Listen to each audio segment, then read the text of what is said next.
Au pied de la Dame de Fer, l'un des 12 palaces parisiens. À 37 ans, Samuel Lee est un ovni dans le milieu. Il dirige le seul restaurant chinois étoilé de France. Le chef finalise personnellement chacun des plats. Pour ce panier vapeur, avec quelques œufs de poisson volant. Quand vous le croquez, sous la dent, ça fera un petit ploc. C'est de la joaillerie. On a du jade, de la citrine, du rubis. Ce sont des pierres précieuses.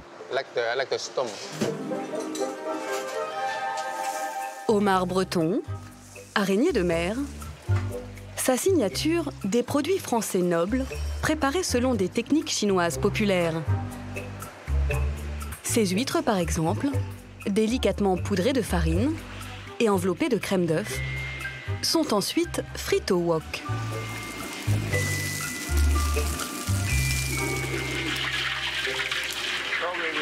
On écoute le son de l'huile. Quand elle est très chaude et qu'il n'y a plus d'eau dedans, elle devient très calme. Là, vous voyez la fumée. C'est que nous avons dépassé les 200 degrés. Prêt? Partez.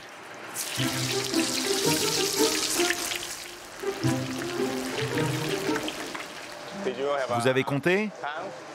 15 secondes, pas plus. Rehaussé d'une généreuse dose de caviar, le fin du fin, les déguster avec les doigts.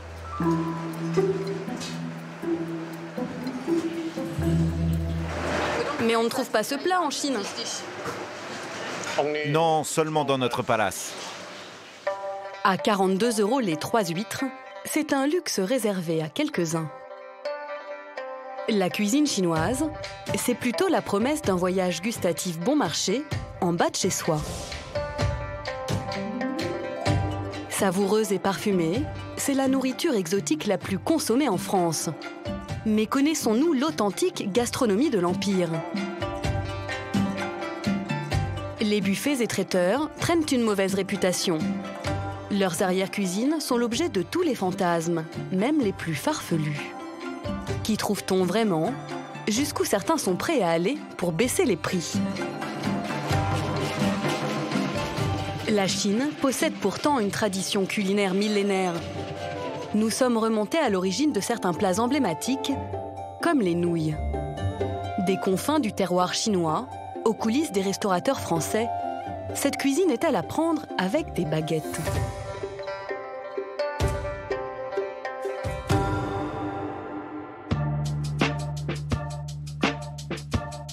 Redorer le blason de la cuisine chinoise à grands coups d'authenticité.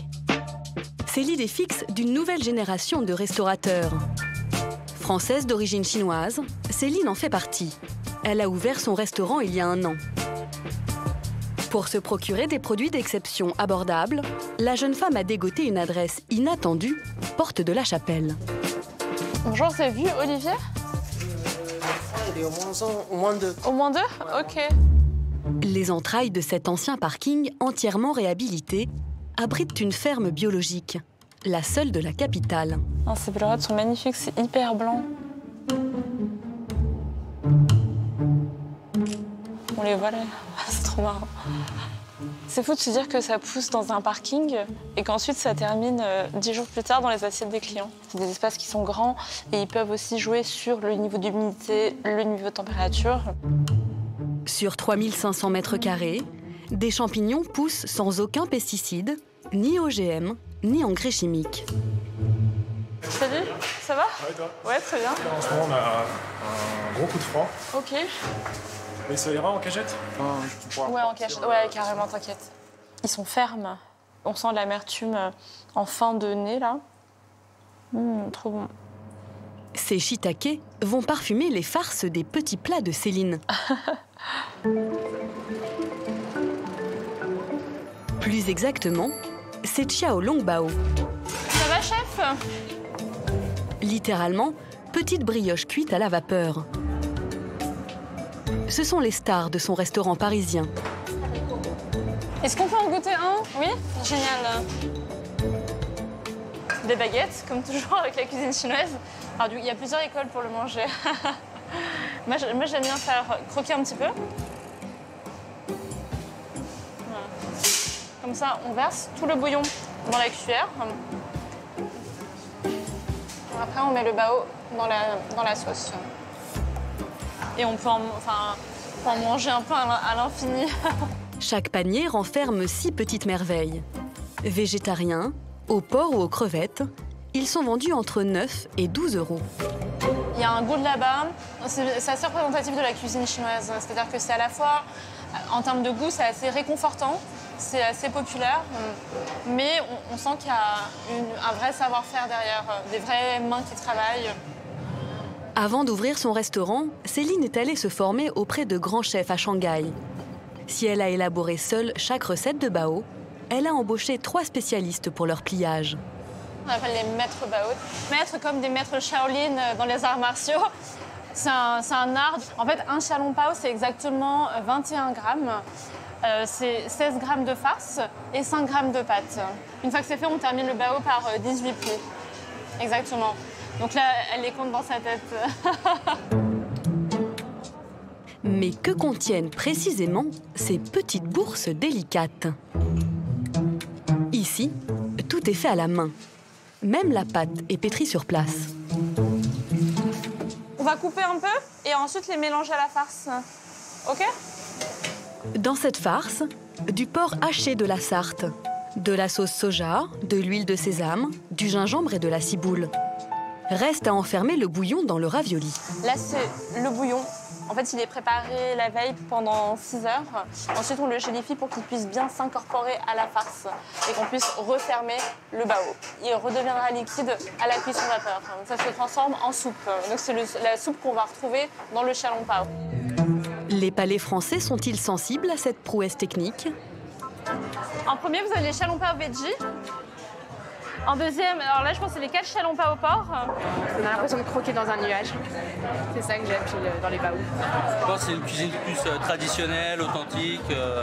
Voilà, on a du mal à lire la carte, honnêtement. C'est pas des choses qu'on voit dans les autres restaurants plus classiques et les petits traiteurs chinois, en fait. Chez les traiteurs, en effet, pas de traces de xiaolong bao. Les best-sellers, les nems vietnamiens, les currys thaïlandais et parfois même les sushis japonais. Comment en est-on arrivé là? Petite plongée dans l'histoire. Pendant la Première Guerre mondiale, des milliers de Chinois sont recrutés pour participer à l'effort de guerre. Apparaissent alors les premières gargotes, une restauration de survie destinée à nourrir la communauté. Dans les années 70, de nombreux réfugiés fuient l'instabilité politique de l'ex-Indochine. Ces Chinois du Vietnam arrivent en France avec dans leurs valises nems, soupe-feu et autres bobounes. Pas étonnant que depuis, le consommateur s'en mêle les baguettes. Cette cuisine brassée s'est propagée, puis progressivement dégradée. C'est vrai que les traiteurs asiatiques, ils ont voulu conquérir les Français et donc ils ont aseptisé certains goûts. Et dans une logique économique, l'ensemble des traiteurs proposent des plats qui sont vraiment très peu chers. Et forcément, en fait, quand on fait des prix à 5 €, ça entraîne une dégradation aussi de la qualité du produit. Du coup, ça a contribué pendant des années à associer la cuisine chinoise à un fast-food. Jusqu'à ce qu'un jour, le scandale éclate.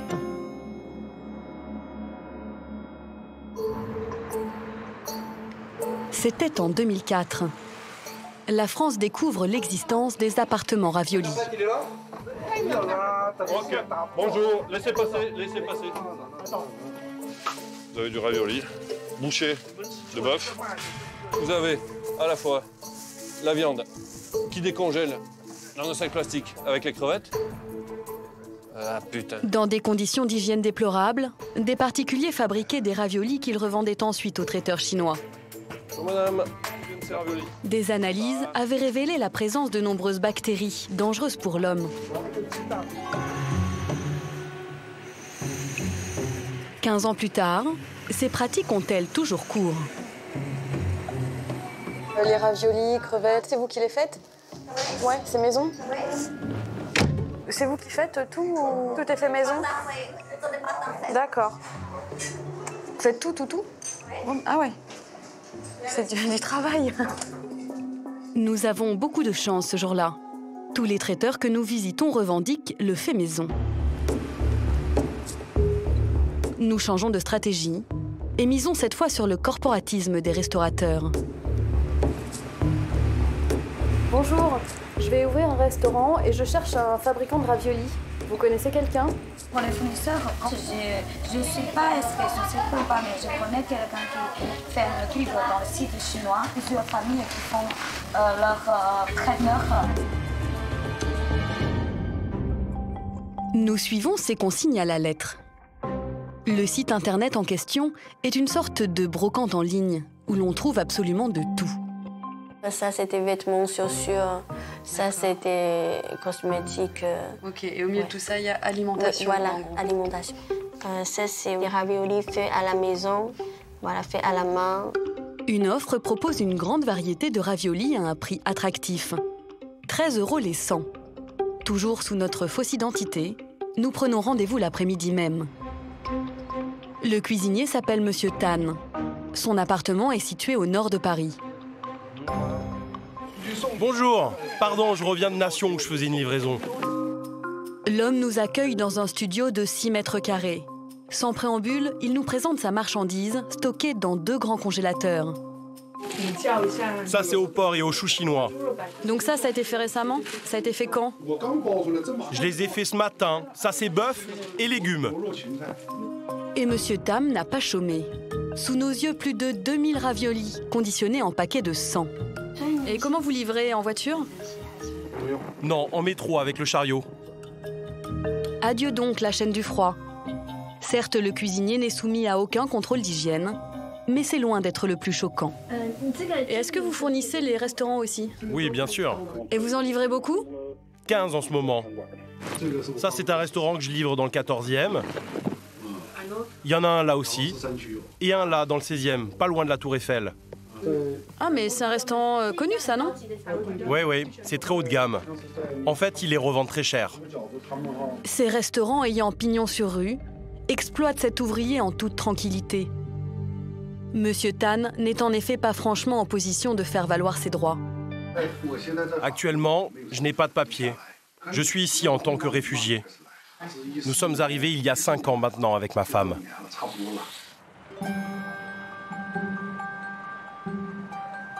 Parmi les clients de Monsieur Tan, nous notons les noms de plusieurs restaurants installés dans les quartiers chics de Paris. Sur leur carte, trônent en bonne place les raviolis de l'atelier clandestin. Ah, c'est nos crevettes. Ah, il y a le porc et crevettes. D'accord. Petite question, en fait tout est fait maison. On les fait maison aussi. Ah. On n'a pas beaucoup. Ouais. Les autres, ils vendent beaucoup là. Ouais, c'est ça. Voilà. Nous, on a, je sais pas, 5, 6. Ouais, c'est ça.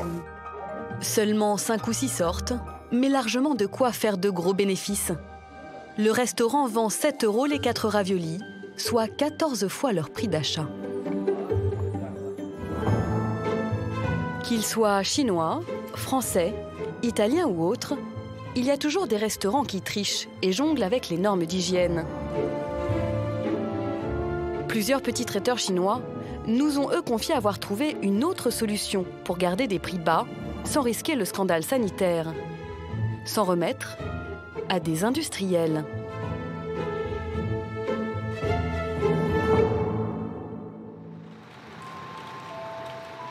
Difficile d'approcher la filière d'Île-de-France. Un seul homme a bien voulu nous accueillir. Philippe Chieux.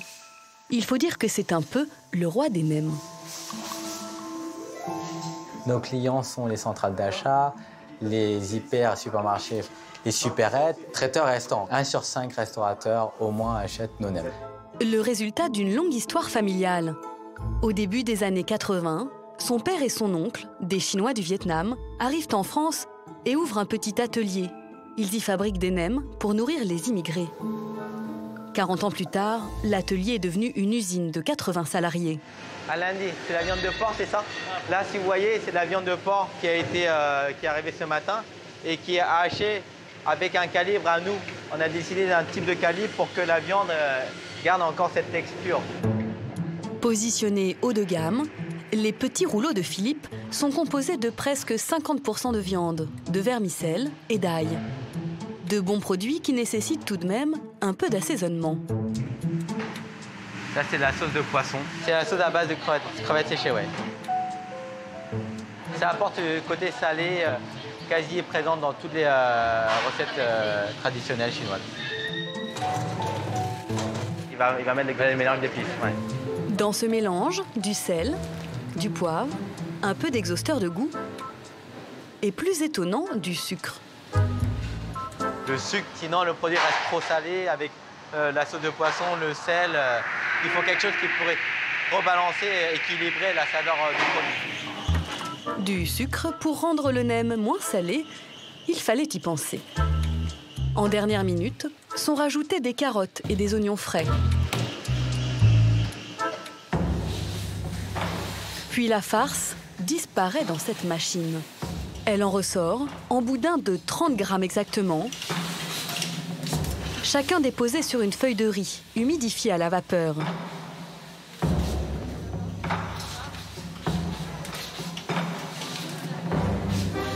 C'est semi-manuel. La machine aide une grande partie et puis on finit avec le roulage à la main.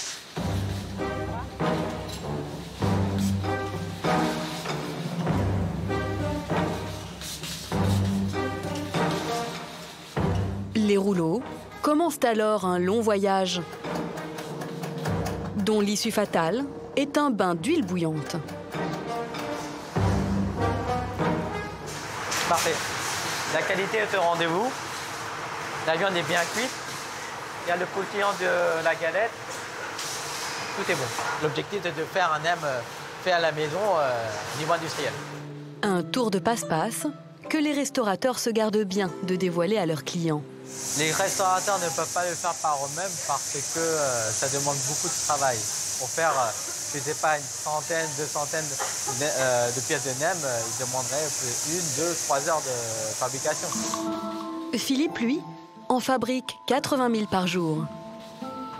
Achetés 23 centimes l'unité, ils seront revendus 3 à 4 fois plus cher par les traiteurs. Un plan en or.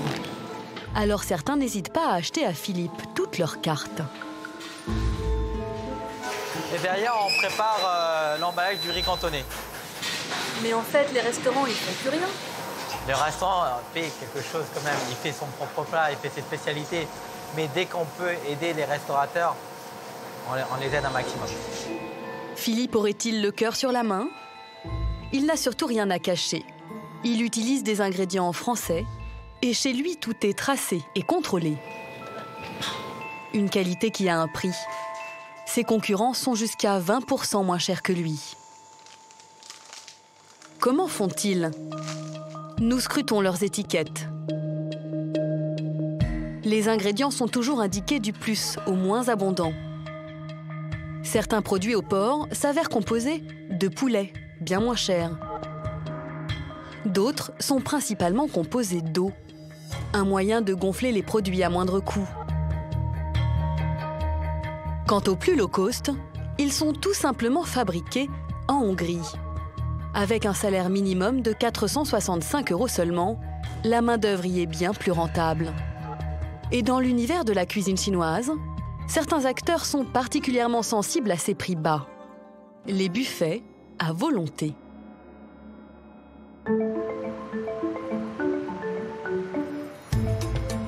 Dans moins de 2 heures, ce parking sera pris d'assaut par des centaines de clients affamés, venus se rassasier sans limite pour 14,90 € par personne. Alors Dongmei Luo, la patronne, profite de ces derniers instants de calme. Bonjour.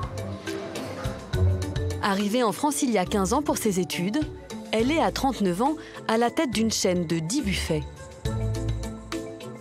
Il y a le papier. Vérifier la température. Là, c'est correct. C'est pas mal. C'est bon. En fait, on les livrait 3 ou 4 fois par semaine. C'est très grosse quantité. Ce que je dis, la journée, on peut atteindre 900 couverts par jour. Pour satisfaire autant de clients en restant abordables, En plus d'une déco chic, Dongmei a mis en place une organisation plutôt choc. D'abord, elle utilise principalement des produits français, mais la plupart surgelés. Ce sont des fritures. Ce sont des nems porc, poulet, crevettes. Des bouchées de raviolis, des moules pour le plat chaud. C'est parti, c'est pour stocker tous les desserts. Des tartes au chocolat, à la framboise. On est obligé de faire les surgelés, sinon avec le volume, on ne s'en sort pas. Il fait moins 20 ici, il ne faut pas rester. Autre économie, la masse salariale. Seule une vingtaine d'employés se partagent la salle et la cuisine. En parlant d'eux, il est 11 h, le restaurant ouvre dans 1 heure et ils viennent à peine d'arriver. Ça, c'est l'avantage de notre concept. Et le client qui le sert, et nous, on prépare en gros quantité. Donc, on n'a pas besoin d'arriver à 9 h, 9 h 30 du matin comme les autres restos. Une fois la toque sur la tête, pas question de traîner. Tout est pensé pour gagner du temps. On l'appelle Monsieur Friteur. En fait, il prépare tout ce qui est nem, samoussa, tout ce qui est friture. Il y a Madame Salade qui est arrivée, qui est en train de préparer les salades. Ouais, c'est plus facile pour nous. On n'a pas besoin de dire Madame Nguyen, Monsieur Fouk. C'est plus facile. Allez. 100 rouleaux de printemps, une demi-heure pour Madame Salade. Quant à Monsieur Wok, il faut que ça soit tout terminé avant midi. 1 heure pour faire combien, vous dites 15 à 16 plats chauds. Grâce à tout ça, Dongmei réalise une marge de 10 à 15% supérieure à celle d'un restaurant classique. Et elle a une dernière astuce. Il y a les clients qui arrivent déjà. Dès l'entrée, sont présentés les plats les plus roboratifs et les moins chers.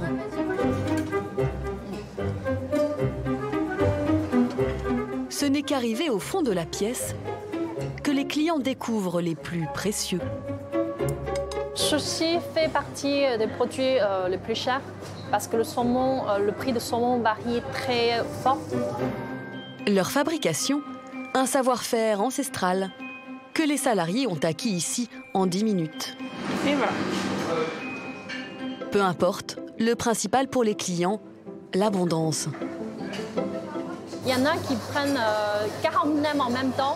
À la fin, il en manque 10 et le reste, on ne peut pas remettre à la buffet. Chaque jour, 10% du buffet finira à la poubelle. La gloutonnerie de ses clients est le seul paramètre que Dongmei ne maîtrise pas. En espèces, 63, 60. Merci à vous. Chacun de ces 10 restaurants réalise entre 1,5 et 3 millions de chiffres d'affaires par an. Une réussite due à son intransigeance. Qualité, réglementation, hygiène, la patronne se veut irréprochable. On ne peut pas en dire autant de tous ses concurrents.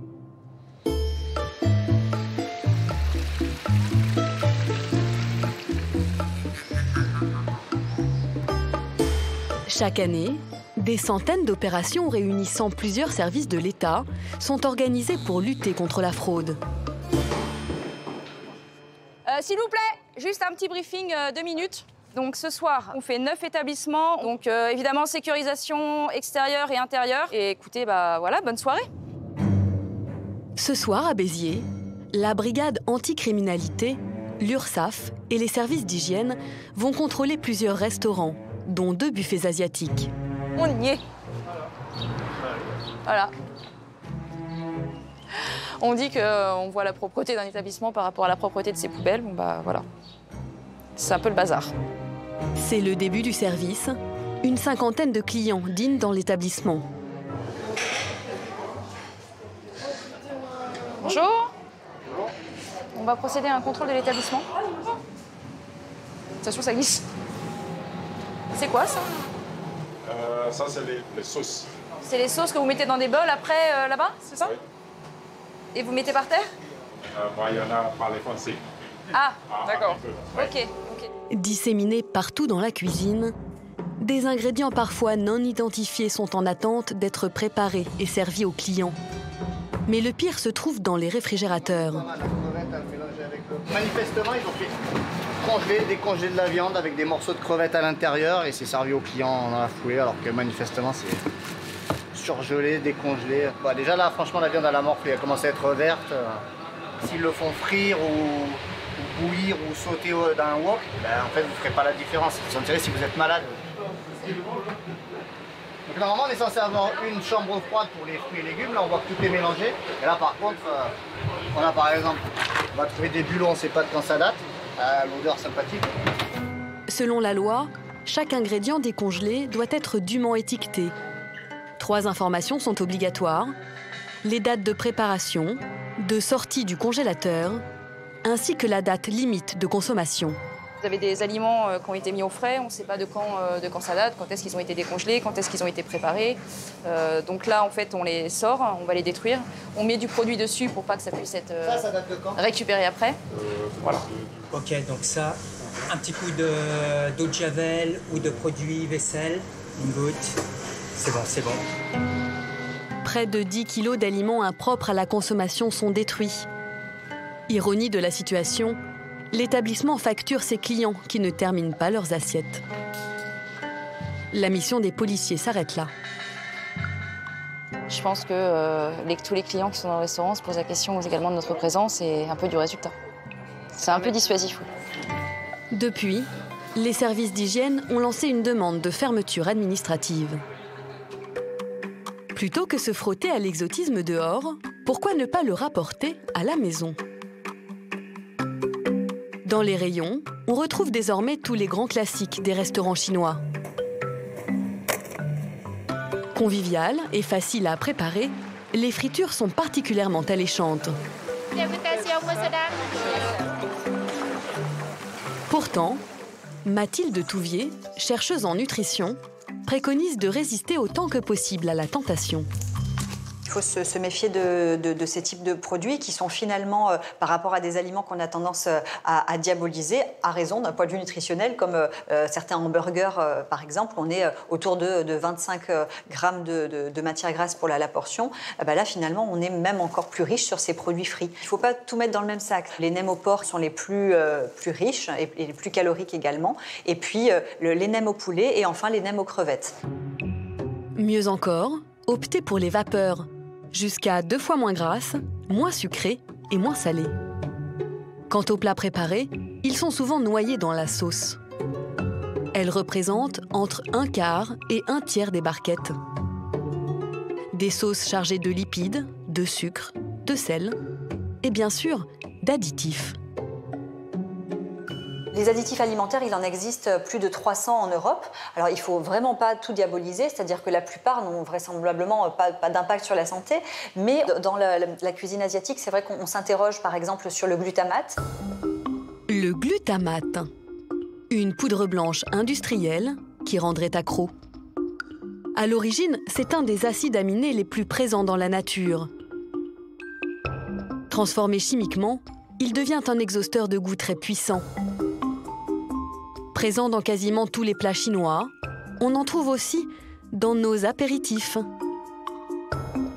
nos bonnes soupes de légumes, nos petits plats français ou encore nos charcuteries. Si les industriels l'adorent, c'est parce qu'ils manipulent notre perception sensorielle en rendant les aliments plus savoureux. Alors, certaines études suggéraient d'éventuels dérèglements métaboliques ou des problèmes liés au surpoids. Là, on manque encore vraiment de données pour y voir clair sur l'innocuité ou non de cet additif en consommation quotidienne. L'Union européenne conseille tout de même de ne pas dépasser les 2 à 3 grammes par jour, soit une pincée de sel. Si on veut l'éviter, il y a un plat qu'il faut absolument bannir de nos repas chinois. Ces petits sachets qu'on a tous dans nos placards, les nouilles instantanées. Vendu moins de 2 €, c'est le produit asiatique le plus acheté au supermarché. À l'intérieur, peu de gras certes, mais peu voire pas de viande, contrairement aux promesses. Et presque à coup sûr du glutamate. Alors y a-t-il lieu de s'inquiéter ? Outre-Atlantique, Dr Kuo, gastro-entérologue à Boston, s'est posé la question et a mené une expérience stupéfiante.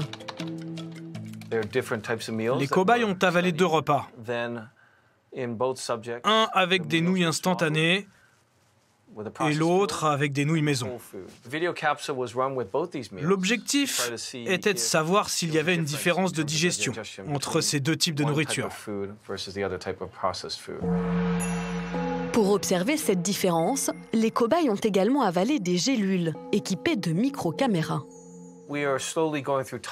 Là, nous voyons sur cet accéléré que dès la première minute, les nouilles maison se décomposent, alors que les nouilles instantanées restent entières. Et après 20 minutes, vous voyez seulement quelques éléments en décomposition dans les nouilles instantanées, mais une décomposition beaucoup plus avancée de ce côté. Selon le Dr Kuo, ce ne serait pas uniquement lié au cocktail d'additifs qu'elles contiennent. Il faut savoir que les nouilles instantanées ont été inventées après la Seconde Guerre mondiale. Lors d'une période de famine, un professeur a entamé des recherches pour trouver le moyen de conserver les nouilles indéfiniment. À l'origine, ce sont des pâtes fraîches, mais elles sont ensuite pressées, puis frites à haute température pour les dessécher et ainsi augmenter leur durée de vie. Et c'est ce processus de fabrication qui les rend beaucoup plus difficiles à digérer. Les images sont frappantes et soulèvent forcément des questions quant à notre santé. Pour ceux qui ont des troubles gastriques ou des traitements qui affectent l'estomac, cette difficulté de digestion peut avoir des conséquences importantes, notamment en empêchant l'absorption des nutriments. Un triste constat lorsque l'on sait qu'en Chine, les pâtes sont un art ancestral.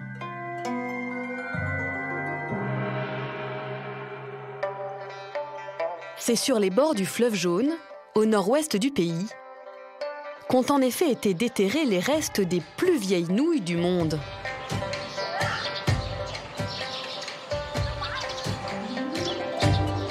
Les archéologues y ont découvert de longs brins de millet, datant de près de 4000 ans. Marco Polo en saurait quelque chose. Depuis, les nouilles sont le fleuron de la région et sa capitale, Lanzhou. Ici, quel que soit son âge, une bonne journée commence forcément par une bonne lampée de lamian. Une portion de fine! Combien tu dis? 2 portions de fine?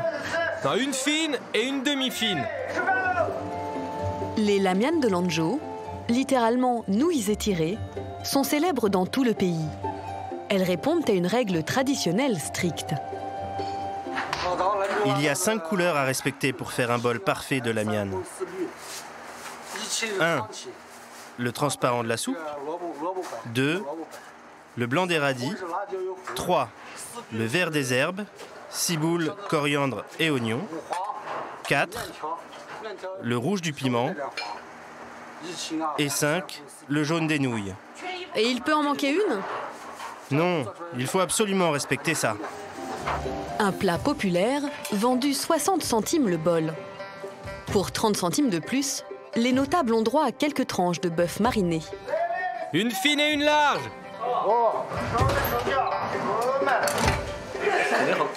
Ah, je sais pas trop comment vous dire ça. Disons que ça me manque quand j'en mange pas pendant un moment. Je viens ici tous les matins. Je prends des forces avant d'aller travailler. De bruyantes aspirations de nouilles. Quelques gorgées de bouillon. Chaque bol est généralement avalé en moins de 5 minutes. Alors en cuisine, le rythme est lui aussi très soutenu. 1 minute pour faire un bol complet. Si le chef est aussi rapide, c'est parce que ça fait 30 ans qu'il étire les nouilles. C'est ma passion. Ça me fait du bien d'étirer les nouilles. Étirer les nouilles.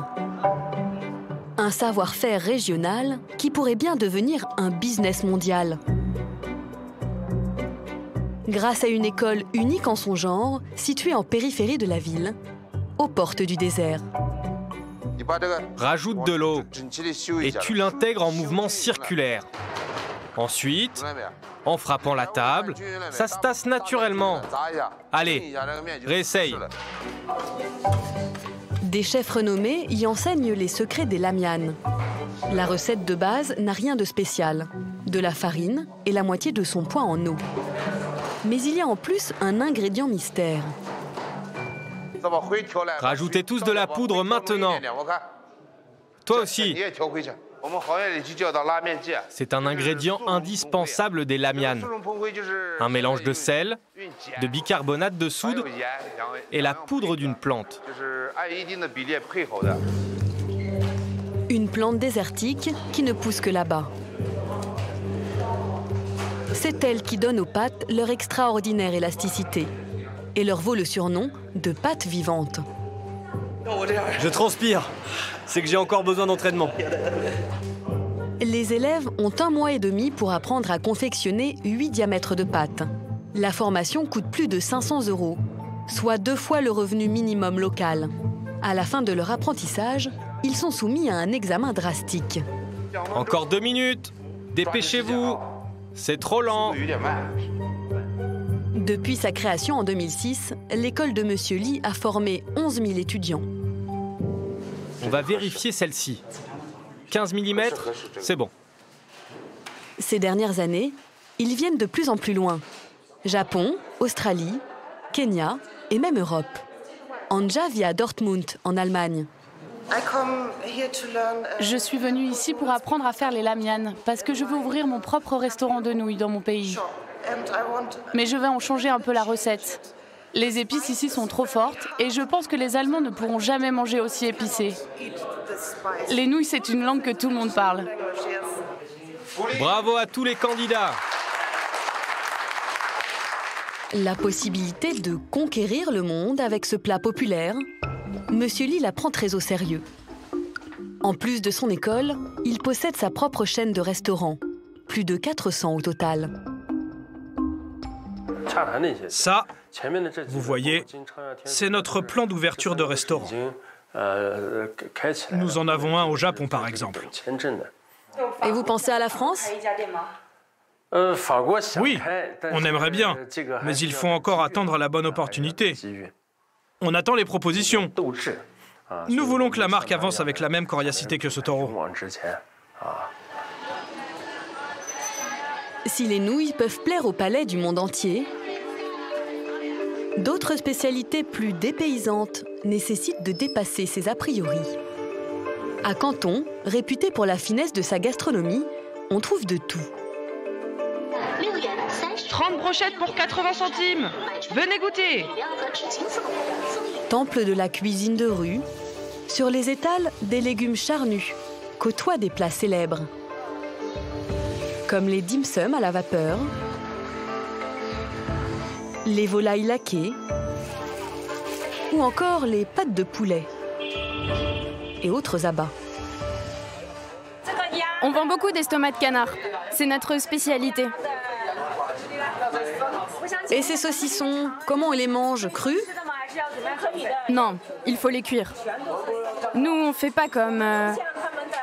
Comment ils s'appellent déjà? Pas les Italiens, les autres là, ceux qui sont très poilus. Un proverbe nous avait prévenus. À Canton, on mange tout ce qui a 4 pattes, sauf les tables. Tout ce qui vole, sauf les avions. Et tout ce qui nage, sauf les bateaux. Ça, c'est de la soupe de sang de porc coagulée. Ça, c'est du crocodile. Ça soigne la toux et régénère les poumons. Dans un pays grand comme 15 fois la France, parler d'une gastronomie chinoise est aussi absurde que de parler d'une gastronomie européenne. 8 grandes cuisines sont ainsi officiellement reconnues, avec chacune ses spécialités. On les dit salées au nord, sucrées au sud, aigres à l'est et pimentées à l'ouest. Mais il y a quand même un ingrédient, indispensable au goût chinois, et utilisé partout. La sauce soja.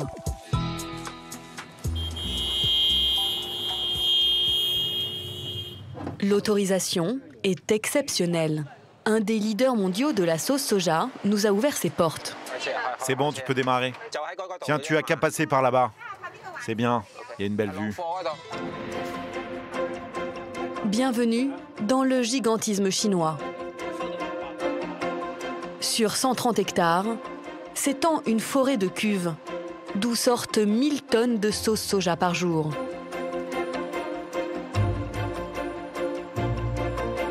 Au service de recherche et développement, l'équipe réfléchit à une nouvelle recette moins salée. Tu préfères laquelle? Je préfère celle-ci. Elle est plus parfumée. Elle laisse un meilleur arrière-goût. Une bonne sauce soja se repère à l'œil nu. Sa couleur doit être plutôt marron, avec un peu de rouge, mais ne doit pas être noire. Elle doit avoir de la consistance et accrocher un peu à la surface. Mais ce qui compte, c'est surtout qu'elle reproduise l'umami. Moins célèbre que le sucré, le salé, l'acide ou l'amer, l'umami est la 5e saveur détectée par la langue. Son goût de viande ou de bouillon est très prisé des Chinois. Pour l'obtenir, tout commence dans cette machine à laver géante où passent toutes les graines de soja brutes.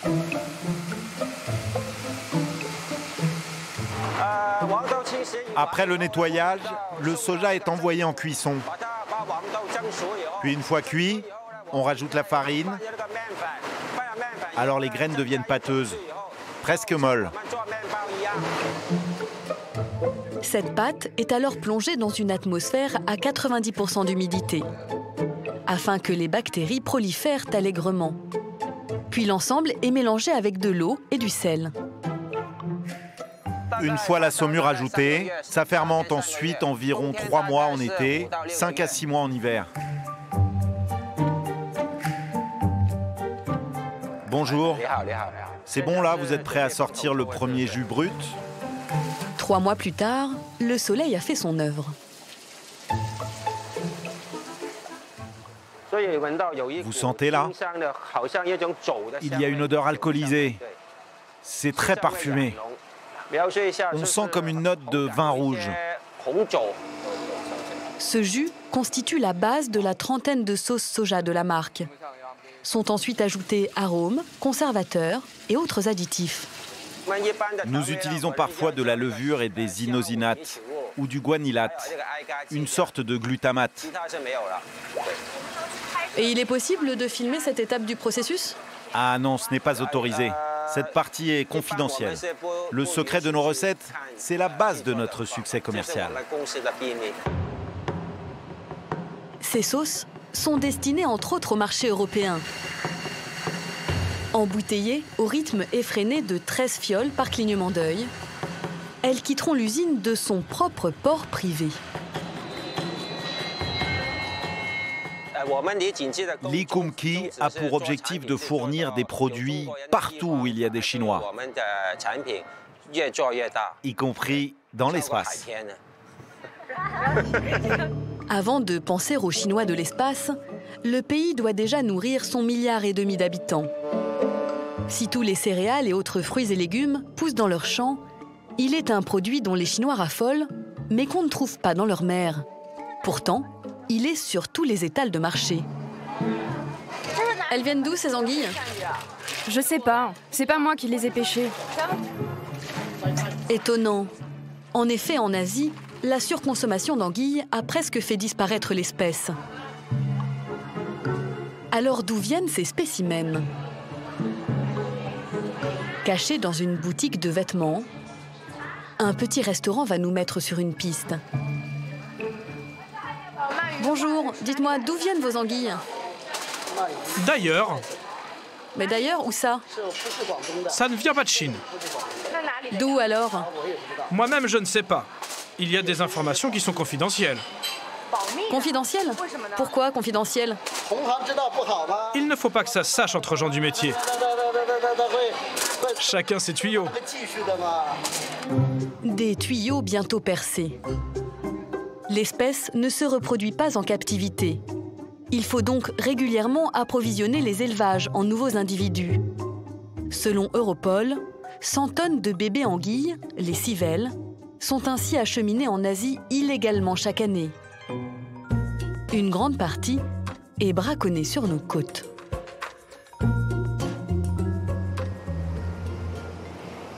De novembre à mars, les gendarmes surveillent sans relâche le littoral français afin d'endiguer ce trafic. L'océan Atlantique qui est ici et les civelles vont remonter par la rivière Charente. Et tous les bords de Charente sont propices aux remontées de civelles et les écluses, les barrages sont assez régulièrement visités par des braconniers. Des questions particulières? Si pas de questions, on embarque, on y va. Bonne chance à tous. Soyez prudents. En 30 ans, la population d'anguilles a diminué de 90%. Les exportations ont été interdites en dehors de l'Europe, provoquant de fait une augmentation du braconnage, notamment à destination de l'Asie. Des réseaux organisés, ils vont trouver un petit peu leur ramification un peu à l'image du stupéfiant, avec des petites mains qui, elles, vont pratiquer la pêche, le braconnage, qui vont prendre les risques de se faire attraper. Et au marché noir, c'est pas évident de savoir à combien se revend en Europe le kilo de civelle braconné, entre 200 € et 450 € suivant la saison. Elle serait revendue jusqu'à 4 000 € le kilo en Asie. Alors les braconniers protègent bec et ongles le produit de leur pêche. C'est pas sur qui on peut tomber et les gens peuvent éventuellement prendre leur véhicule, forcer des barrages pour ensuite prendre la fuite. Ce qui a déjà été le cas par le passé. Ce soir-là, les forces de l'ordre planquent autour de 2 écluses. La Charente est proche. L'écluse est à quelques dizaines de mètres. De là où on est suffisamment près pour voir et suffisamment loin pour pas être vu. Aux abords de l'une d'elles, les premiers mouvements. Il y a un véhicule qui vient d'arriver et on vient de voir ses phares. Et comme d'habitude, il est arrivé, il s'est mis en marche arrière, prêt à repartir. Et là, on voit qu'il balaye un petit peu pour voir s'il surveille. On va se coucher d'ailleurs. Donc là, ça va pêcher. Le flagrant délit est constaté. L'équipe procède à l'interpellation des braconniers. Avant toute chose, monsieur, pièce d'identité. Je l'ai pas sur moi. Ok, on peut voir ce qu'il y a dans le coffre? Il y a du poisson. Il y a matière, hein. En tout cumulé, je dirais qu'il y a bien 4-5 kilos. À moi. Combien vous dites? Vous avez une bascule? On a ce qu'il faut, ne vous inquiétez pas. Alors, 4,15 kg. Soit un bénéfice net à la revente estimé entre 800 et 1500 €. C'est la première fois que vous braconnez? Non, puis ce sera pas la dernière, je pense. Et pour cause, le risque n'est pas bien grand. Ce soir encore, les braconniers écoperont d'une simple amende de 500 €. Mais si les sanctions sont encore peu dissuasives, l'acharnement des forces de l'ordre commence à payer. Ben écoutez, à la prochaine. Et nous, on sera là. Ben, nous aussi. En 2019, les polices européennes ont saisi plus de 5 tonnes de civelles et interpellé 154 trafiquants. Pour la première fois, certains ont écopé de peines de prison ferme. Il n'y a pas que dans nos mers qu'on trouve de quoi faire de la bonne cuisine chinoise. Il y a aussi tout ce qu'il faut dans nos champs. Gérard Essayant, producteur maraîcher lyonnais, en sait quelque chose. On attaque un petit peu la saison des feuilles vertes, épinards, mâches, salades, un petit peu croquants. De la Chine, en fait, ils consomment beaucoup de légumes qui sont très, très courants chez nous, comme le haricot vert, le brocoli, l'aubergine, voilà, beaucoup de choses en fait, qui sont très, très communes à la cuisine européenne. Ça, c'est tout bon. Allez, c'est parti. On y va. Gérard se rend au festival lyonnais des baguettes magiques. Salut! Salut, alors? Ça va, j'ai 2-3 bricoles pour vous, les gars.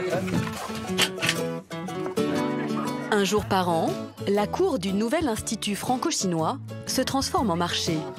Un poulet épicé. 2 fourchettes et 2 cuillères. Des chefs y font découvrir au grand public la cuisine de rue chinoise. C'est pas immédiat, hein, Ça vient après. Ça vient après. Très épicé. Très bon, mais je m'y attendais pas autant. Couper, retrancher, lamelles très fines. Sur leur stand, Alain Alexanian et Jean-Pierre Martinac ont choisi de surprendre le public en cuisinant chinois avec des légumes 100% français. Ils ont élaboré une salade exotique tout en fraîcheur. Ce que j'aime en fait, le fait que ça soit fin comme ça, en bouche, on claque de l'air en même temps, donc on révèle toutes les saveurs du légume. Chou rave, concombre et pak choy vont se mêler dans une salade César, rebaptisée pour l'occasion salade Confucius. On dirait des clichés, c'est les fritures, les choses comme ça, mais je pense justement qu'on peut aller sur les fruits et les légumes pour sortir de ces standards de la friture. Il faut aller au-delà de ça. Le poulet est remplacé par du quinoa, un végétal riche en protéines. Le tout est enrobé d'une sauce originale. La sauce, je suis parti du postulat de la sauce César. 2 anchois, vinaigre de riz, alors des œufs mi-mollets. C'est beau, hein? On est bien. Juste le bruit, moi, tu le sais, c'est beau. Le public français sera-t-il sensible à ce mariage des terroirs franco-chinois?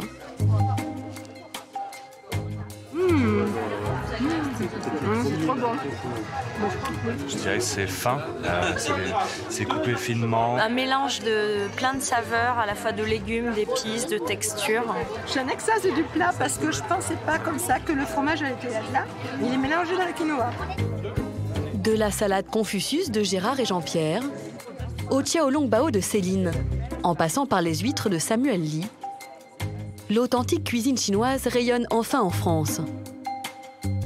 Une reconnaissance à la hauteur de son histoire millénaire.